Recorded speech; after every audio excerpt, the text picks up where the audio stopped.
Hola, mi nombre es Numan Lira y soy director de educación a distancia en el Seminario del Redentor. Este curso fue originalmente grabado y enseñado por el Dr. Mateo Kunz, pero con el deseo de siempre mejorar la calidad de nuestros cursos, lo hemos grabado nuevamente. Hoy día seguimos con nuestro curso El Evangelio Simple y Profundo con el tema Toda la Biblia predica el Evangelio. Porque hemos visto, estudiando en el libro de Romanos, que el poder de salvación viene del Evangelio. Y en el Evangelio hay malas noticias para hacer del Evangelio buenas noticias.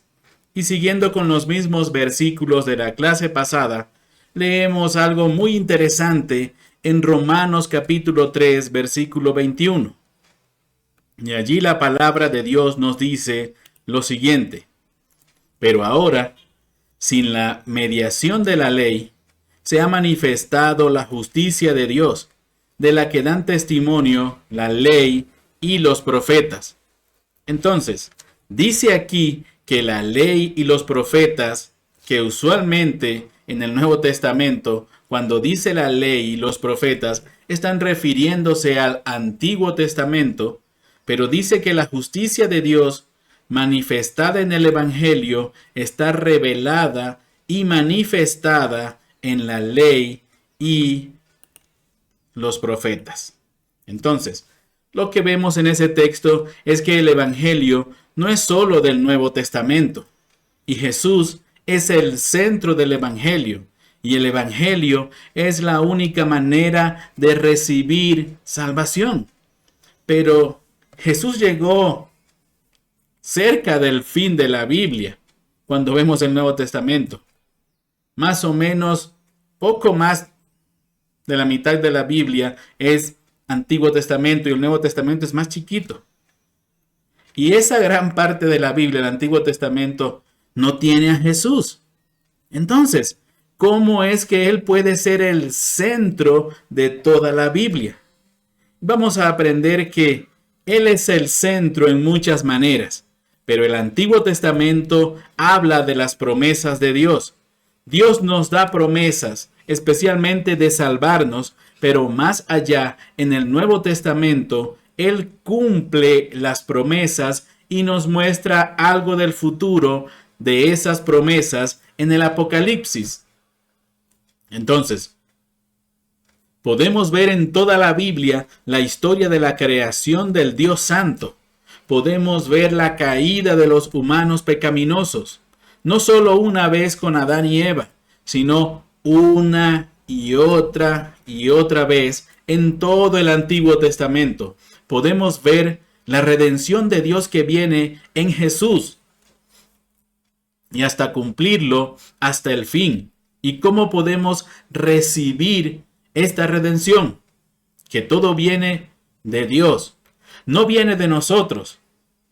Y podemos ver esto en el Antiguo Testamento, el Evangelio, que es Dios, hombre, Jesús y la respuesta. Los 4 puntos que ya les he dado en las clases anteriores. Y podemos ver esos temas en toda la Biblia. Y solo porque hemos visto a Jesús. Entonces, al entender lo que Dios tenía planeado, podemos ver en toda la Escritura el Evangelio. Por eso Pablo puede escribir a Timoteo, como lo hizo en 2 de Timoteo, capítulo 3, versículo 15, que dice: y que desde la niñez has sabido las sagradas Escrituras, las cuales te pueden dar la sabiduría que lleva a la salvación mediante la fe en Cristo Jesús. Pero ahora, cuando leemos algo así, pensamos en el Nuevo Testamento, pensamos en las Sagradas Escrituras como algo del Nuevo Testamento, donde está Jesús. Pero cuando Timoteo era niño y recibió la enseñanza de las Sagradas Escrituras, ¿cuáles escrituras estudiaba? solo el Antiguo Testamento. Y dice aquí, el Antiguo Testamento puede dar la sabiduría que lleva a la salvación mediante la fe en Cristo Jesús, porque toda la Escritura habla de esa historia, ese gran panorama de vida, y podemos ver en toda la Escritura, en cada historia. Y hay mucho más, y vamos a estudiar más de eso. Hay unas 4 o 5 clases en el curso de predicación, otro curso que tenemos acá en el seminario, y todo el curso de teología bíblica habla de eso también. Y hay unos libros, muchos libros que pueden sacar de la biblioteca o pueden buscar en internet para entender cómo toda la Biblia habla del Evangelio. Pero yo quería darles eso antes de seguir profundizando en el Evangelio, para que podamos saber que toda la Biblia habla acerca de eso. Pero, por si acaso, si no me creen mucho, voy a leer rapidito unos versículos primeramente. Lucas 24, 27, que dice: entonces, comenzando por Moisés, hago un paréntesis, Moisés quien escribió desde Génesis hasta Deuteronomio, y por todos los profetas, otro paréntesis, ellos quienes escribieron todo lo demás del Antiguo Testamento, les explicó lo que se refería a él en todas las Escrituras. Entonces, tal vez está pensando, ¿qué significa ese versículo? Habla de Jesús. Después de la resurrección, él va caminando con unos discípulos suyos y dice en ese versículo que él les explicó lo que se refería a él mismo en todas las Escrituras, que es algo muy importante saber que Jesús podía enseñar de todas las Escrituras el Evangelio. Y nosotros también podemos hacerlo, pero a veces no lo hacemos y necesitamos cambiar nuestras gafas, cambiar la forma de ver. Entonces, si yo veo, por ejemplo, con mis gafas, con mis lentes, y las lunas o los espejuelos son azules, todo va a ser azul. Si son verdes, pues todo lo que vea va a ser verde. Pero yo necesito usar lentes de las Escrituras, lentes del Evangelio. Y podemos ver eso. Vamos a leer en Juan capítulo 1, versículo 45.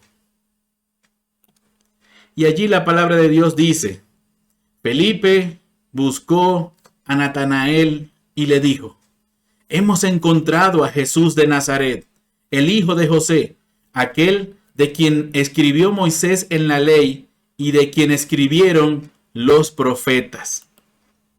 Al ver a Jesús, él entendía que toda la Biblia explicó o habló de Jesús. Jesús también dice a unos fariseos, porque están buscando en la Escritura la vida eterna. Y él les dice, porque están buscando en la Escritura la vida eterna cuando la Escritura habla de mí. La Escritura da testimonio de mí, les dijo Jesús, porque podemos ver la Escritura sin ver a Jesús.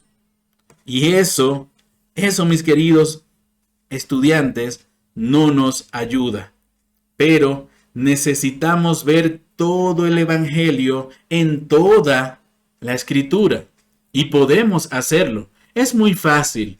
Voy a mostrarles que cada parte de la Biblia habla de la santidad de Dios y habla del pecado del hombre. Cada parte habla de nuestra necesidad de salvación. Y cada vez esa salvación no viene de nosotros mismos, viene de afuera. Dios lo hace. Siempre viene de Dios. Él envía un Salvador, un sustituto, un sacrificio, un redentor para cuidarnos, y eso siempre viene por gracia. No es nada que nosotros hacemos. Dios siempre es el que recibe toda la gloria y nosotros somos los pequeños en toda la Escritura. Y eso es como podemos hablar de las historias del Antiguo Testamento, de todo en el Antiguo Testamento. Y como ya dije, hay más de eso en el curso de predicación. Pero yo quería darles un ejemplo de un sermón en el Nuevo Testamento, cuando el predicador está usando el Antiguo Testamento para mostrar el Evangelio. Así que vamos a estudiar Hechos capítulo 13, del versículo 16 en adelante. Y no vamos a llegar hasta el versículo 52. Solo vamos a estudiar algunas partes, algunos versículos, pero en el versículo 16 dice: Pablo se levantó y haciendo señal con la mano, dijo: hombres de Israel, y vosotros que teméis a Dios, escuchad. Versículo 17. El Dios de este pueblo de Israel escogió a nuestros padres. Ahora mire eso. Podemos ver parte del Evangelio, que todo eso viene por fe. Solo necesitamos confiar en Dios porque Él escogió. Y sigue diciendo el versículo: y engrandeció al pueblo durante su estancia en la tierra de Egipto, y con brazo levantado los sacó de ella. Podemos ver aquí la liberación, cómo Dios salvó a su pueblo de Egipto. La gente no lo hizo, Dios sí. Y eso es el Evangelio, que la gente no puede, pero Dios sí puede. Versículo 18. Y por un periodo como de 40 años los soportó en el desierto.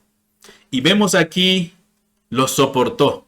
Y podemos pensar en el hecho de que Él les dio lo necesario.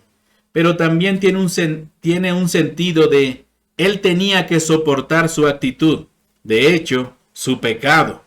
Siempre quejándose contra el Señor. Pero Él lo soportó porque es paciente, porque está lleno de misericordia. Versículo 19. Dice: después de destruir 7 naciones en la tierra de Canaán, repartió sus tierras en herencia. ¿Cómo es que podemos ganar una herencia? ¿Es por lo que hacemos? No, para nada. Es por ser parte de una familia, nada más. O no se llamaría herencia. Versículo 20, leamos ahora.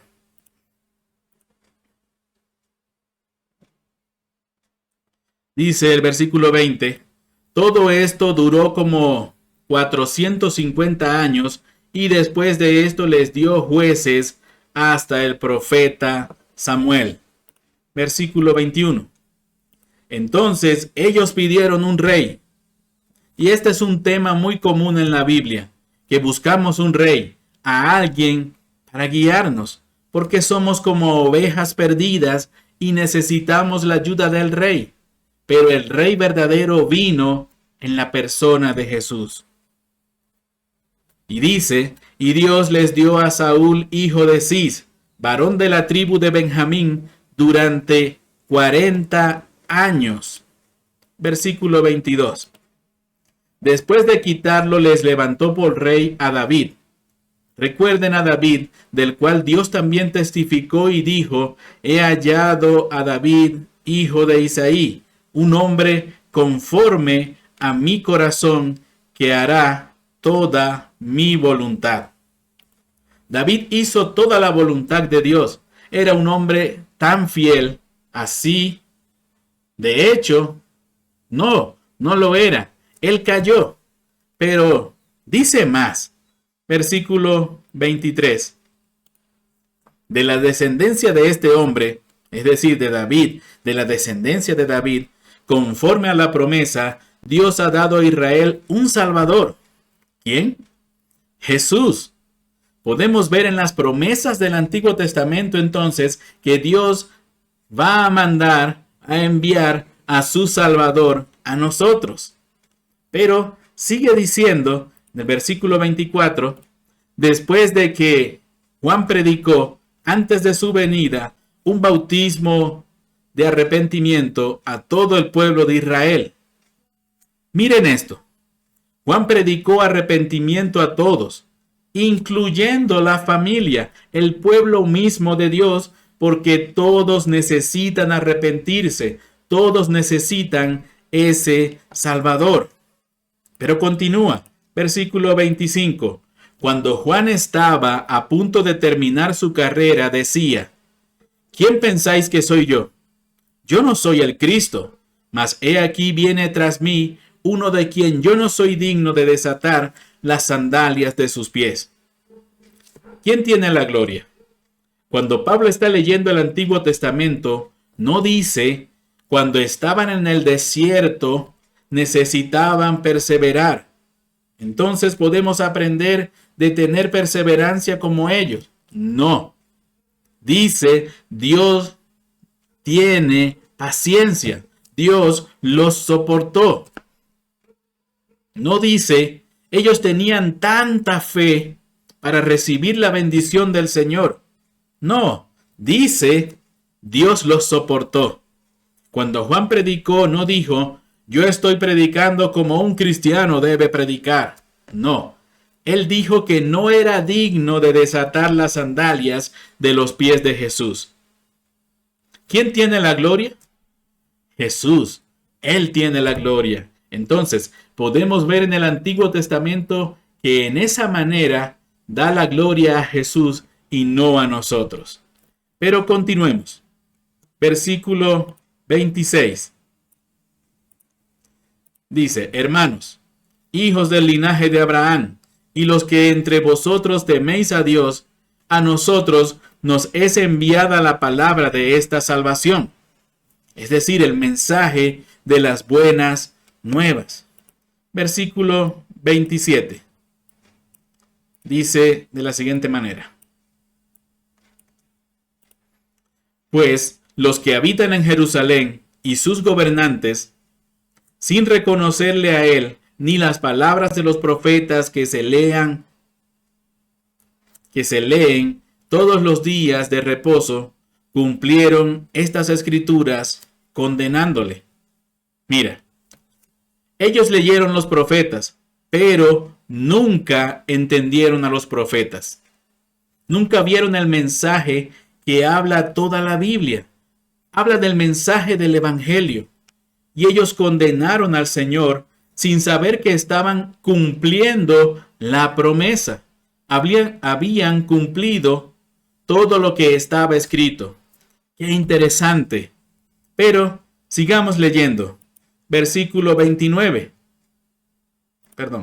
Versículo 29.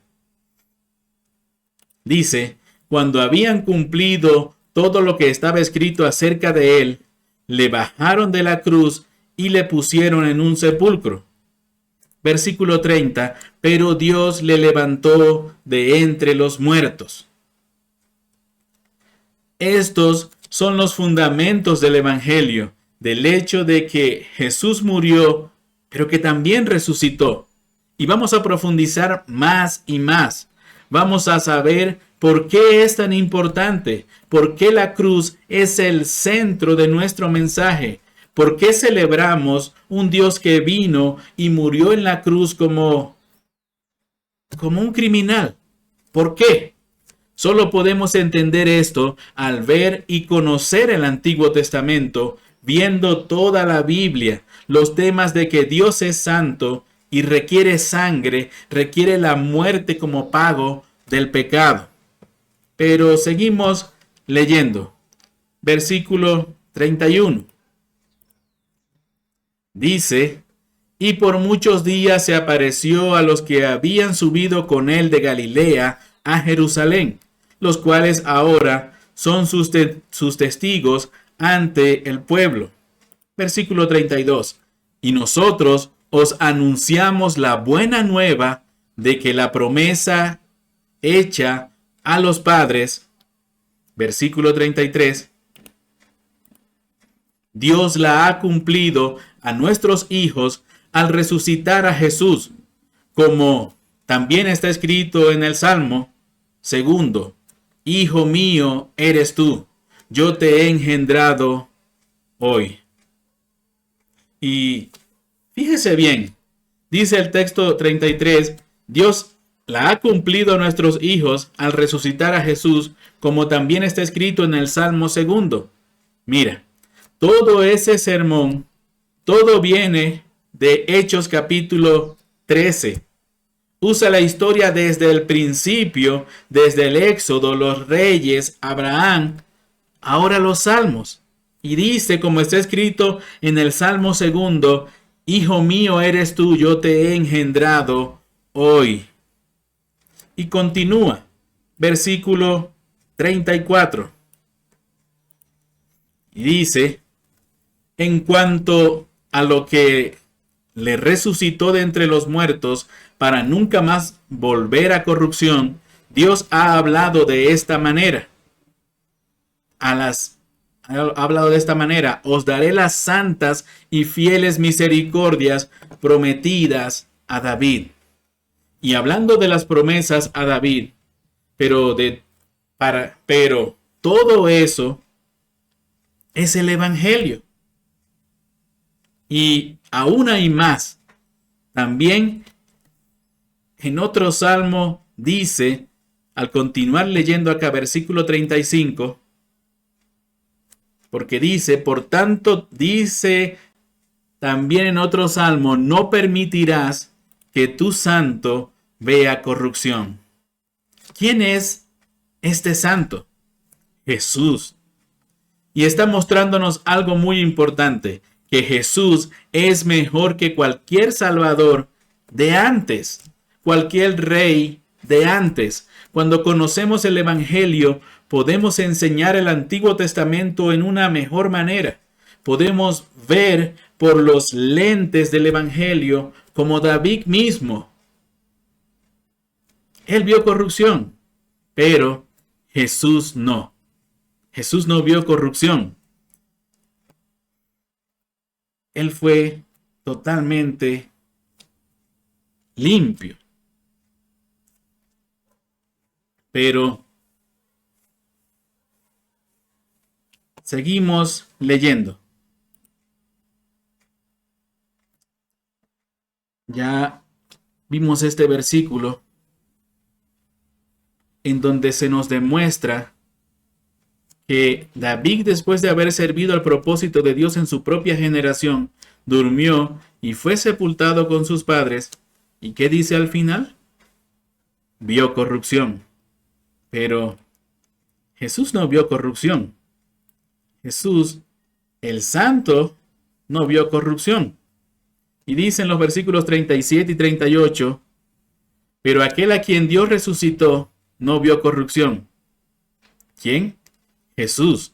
Y el 38, por tanto, hermanos, sabed que por medio de él, por medio de Jesús, es anunciado el perdón de pecados. Y seguimos leyendo, versículo 39, y que de todas las cosas de que no pudisteis ser justificados por la ley de Moisés, por medio de él, es decir, de Cristo, de Jesús, todo aquel que cree es justificado. Vemos el fin del Evangelio aquí, que vino un héroe mejor que David, un héroe que no vio corrupción, como ocurrió con David, lo leímos hace un momento, que vino a salvarnos de un enemigo mucho más fuerte. ¿Cuál enemigo? Dice que el perdón de los pecados viene.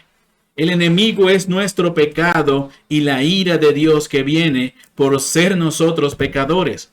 Y cuando tuvimos salvadores más débiles, como la ley, no pudisteis ser justificados por la ley de Moisés. Eso no funcionó. Pero por medio de él, de Cristo, todo aquel que cree dice allí, es justificado. Gloria sea a Dios por Cristo Jesús. Estás predicando, de hecho, él allí está predicando que antes tuvimos maneras de tratar de salvarnos y nunca ninguna de ellas funcionó. Hablando de Moisés, hablando de héroes como David, y eso no funcionó, porque buscábamos un mejor Salvador y un Salvador de un peligro peor, pues Jesús es ese Salvador. Entonces, podemos ver eso en toda la Escritura.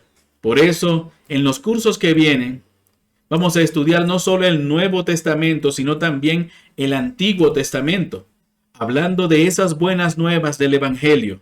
Por ejemplo, en el jardín, vamos a tocar el jardín de Edén frecuentemente, porque podemos ver que Dios Santo, ese Dios Santo, hizo todo bueno en el principio y tenía una regla.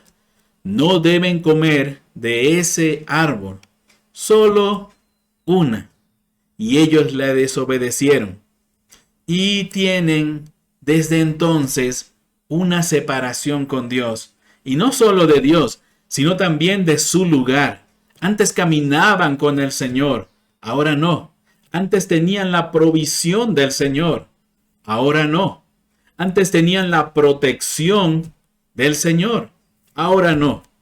Pero también antes tenían el jardín y ahora no. No pueden entrar, está protegido y no pueden regresar. Pero al mismo rato, al aprender qué tan santo es Dios, vamos a ver que ellos, al pecar, no perdieron poco, perdieron todo. Perdieron todo por causa del pecado.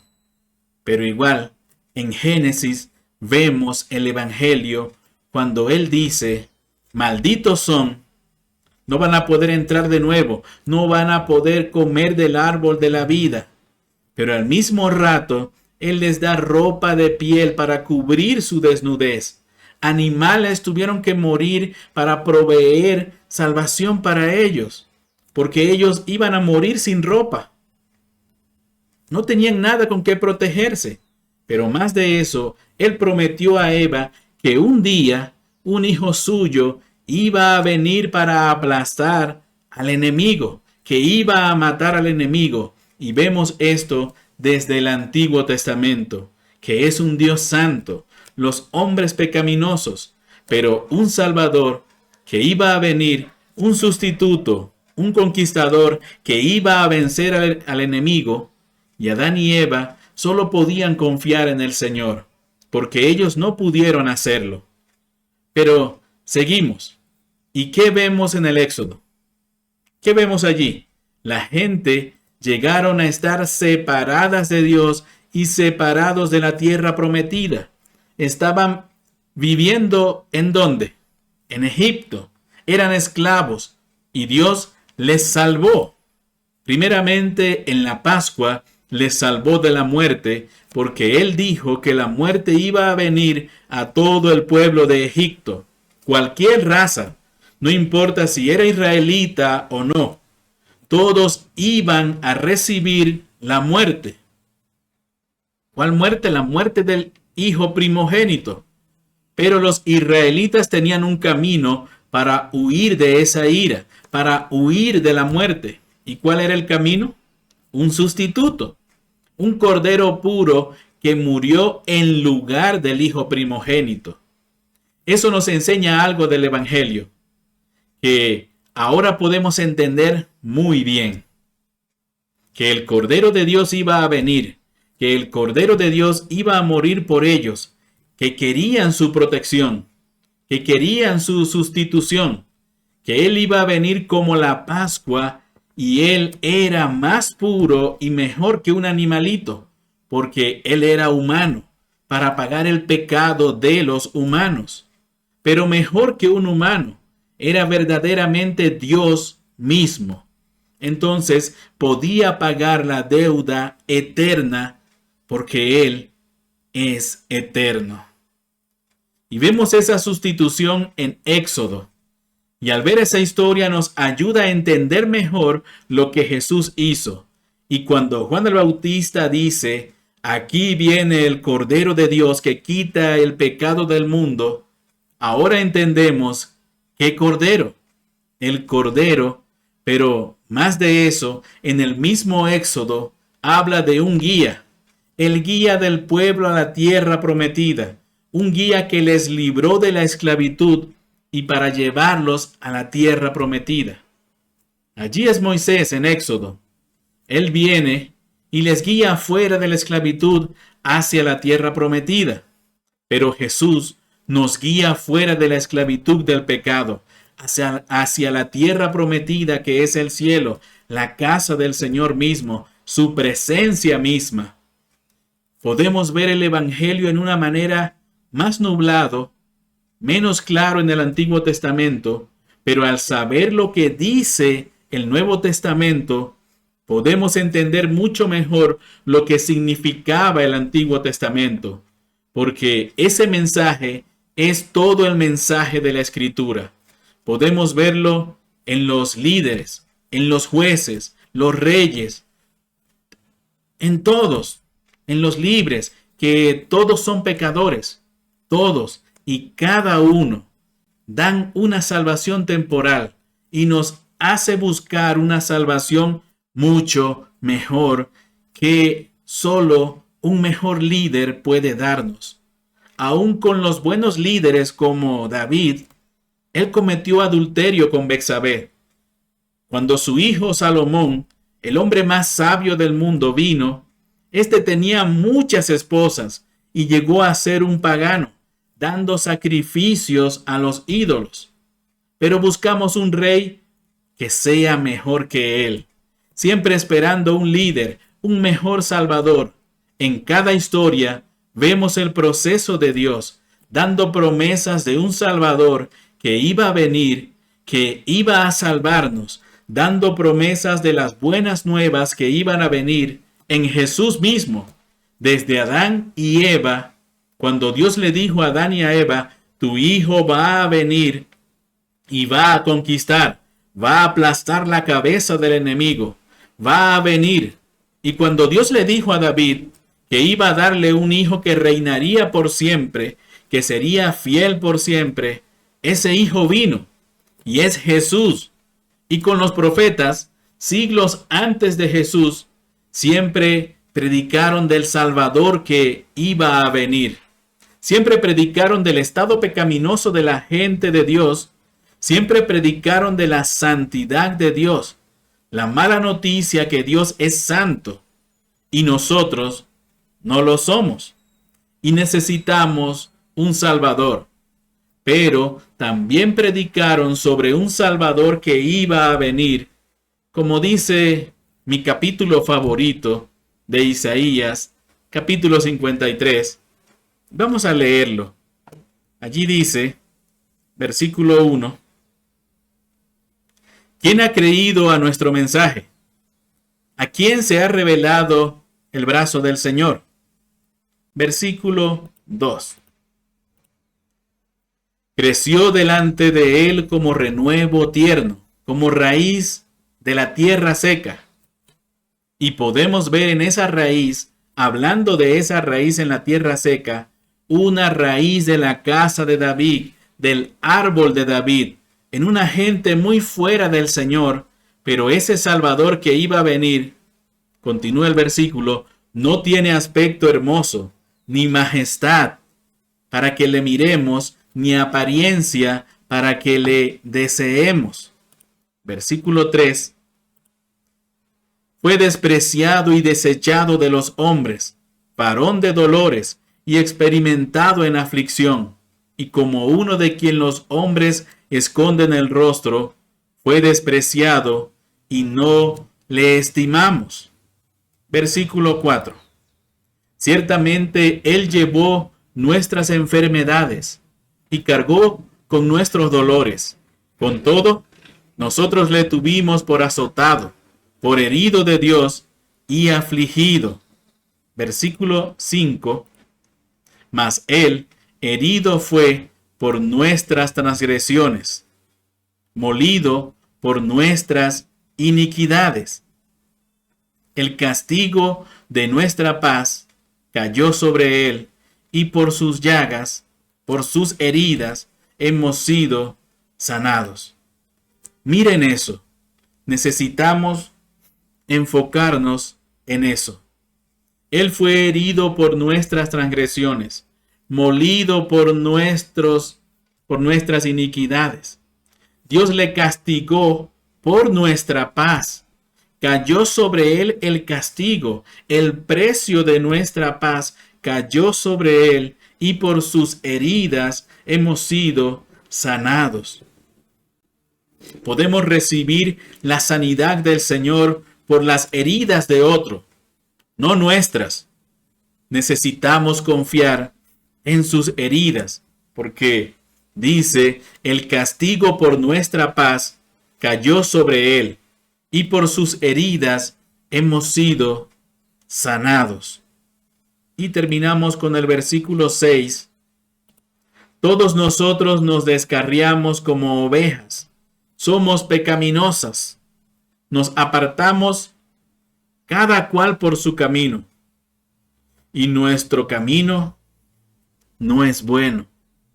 Pero el Señor hizo que cayera sobre él la iniquidad ¿de quién?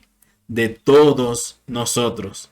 Nuestra iniquidad cayó sobre él, y él no tiene mucho sentido sin saber lo que sabemos ahora. ¿Qué sabemos? Sabemos el mensaje del Nuevo Testamento, que Jesús murió en la cruz. Jesús hizo todo lo necesario, y eso es solo un repaso chiquito. Como yo dije, después de cumplir este curso, si quiere estudiar, tenemos otros cursos. Y también está el libro de la predicación de Timothy Keller. Este tiene capítulos acerca de eso. Él dice que cada parte de la Biblia habla de eso y tiene muchas ayudas para ver el Evangelio en toda la Biblia. Pero una prueba de eso, que Jesús es la sabiduría que buscamos en los proverbios, y toda la sabiduría es el centro de cada narrativa, de cada historia, en nuestra canción y gozo. Él conoce la lamentación, el lamento. Él es del que hablaron los profetas. Él es la promesa. Él es el conquistador. Cada personaje, cada héroe, Él es mejor que ellos. Él es lo que buscamos. Ante cada salvación, Jesús trae una mejor salvación de un peligro peor. Entonces, como yo dije, puedes estudiar estos temas. Puedes estudiar el curso de predicación que he hecho. También el curso de teología bíblica por otro profesor en el seminario, A.J. Gibson. Puede estudiar eso. Puede hablar del Evangelio en toda la Biblia, el panorama del Antiguo Testamento, que ya tenemos la primera parte. Eso también presenta a Jesús en todo el Antiguo Testamento. Y también hay libros como este libro de acá, El Gran Panorama Divino. Es muy chiquito y habla del Evangelio en toda la Biblia. Y puedes pedirlo, bueno, si estás cerca de nosotros, acá en Ecuador, en Cuenca, puedes pedirlo prestado en nuestra biblioteca. O puedes buscarlo en internet o en una librería cristiana. Porque puedes profundizar más y más. Y yo tengo muchos libros acerca de eso, de que Jesús es el centro de toda la Biblia, porque el Evangelio es el tema de la historia del mundo, que el Dios Santo vino, hizo todo, hizo hasta los humanos, y los humanos son pecaminosos y se separaron de Él. Nosotros estamos separados por nuestra voluntad, pero Dios, por su misericordia y amor, envió un Salvador para recuperar nuestra relación, para pagar nuestra deuda, para salvarnos de nuestro pecado, darnos perdón. Y todo eso que vamos a estudiar en las clases que vienen, Él lo hizo y solo necesitamos confiar en Él, porque es una gracia. Eso viene como un premio. Bueno, no es un premio, porque no es algo que merezcamos en ninguna manera. Es un regalo de Dios y podemos recibirlo por fe en Jesús, en lo que Él hizo, y vamos a profundizar más y más. Pero yo quería darles un panorama de las buenas nuevas por toda la Biblia, antes de estudiar los temas en una manera más profunda. Y para terminar, las preguntas de esta semana son estas. Bueno, no son preguntas, son deberes. Y el primer deber es, danos un pasaje del Antiguo Testamento que muestre el deseo y la necesidad de un Salvador y explica cómo lo muestra. Entonces, puedes elegir cualquier capítulo de la Biblia o pasaje y explíquenos cómo nos muestra a unas personas deseando un Salvador o algo, una necesidad de un Salvador que viene de afuera, y explíquenos cómo su pasaje nos muestra eso. Y deber número 2, danos un pasaje del Antiguo Testamento que muestre la santidad de Dios y explique cómo su pasaje la muestra, cómo su pasaje muestra la santidad de Dios. Y ese proceso va a ayudarle mucho en conocer mejor la Biblia y poder explicarlo mejor a la gente, poder explicar el mensaje del Evangelio de una forma sencilla al conocerlo de una forma más profunda. Porque al profundizarse en el Evangelio, usted va a conocer mejor y va a poder explicarlo de una forma más clara y más sencilla. Y es esa nuestra meta, el que usted pueda profundizar cada vez más en el Evangelio. Esa es la meta de este curso, que podamos profundizarnos en el Evangelio, con la meta también de que podamos ver toda la Biblia con los lentes del Evangelio, para entenderlo bien, porque los fariseos y muchos otros leyeron la Biblia y nunca pudieron ver la verdad, y por eso rechazaron a Jesús. Y hay muchos religiosos hoy en día que leen la Biblia, pero solo encuentran la ley, o solo encuentran historias de sabiduría, pero nunca encuentran el centro del Evangelio. ¿Quién es? Es Jesús. Ellos pueden leer la vida de Jesús y solo encontrar reglas, solo encuentran historias interesantes, pero necesitamos poder ver con los ojos de fe el Evangelio verdadero. Y la clase siguiente vamos a profundizar en el punto 1 del Evangelio, que es la santidad de Dios. Espero verles en la siguiente clase. Que Dios les bendiga grandemente.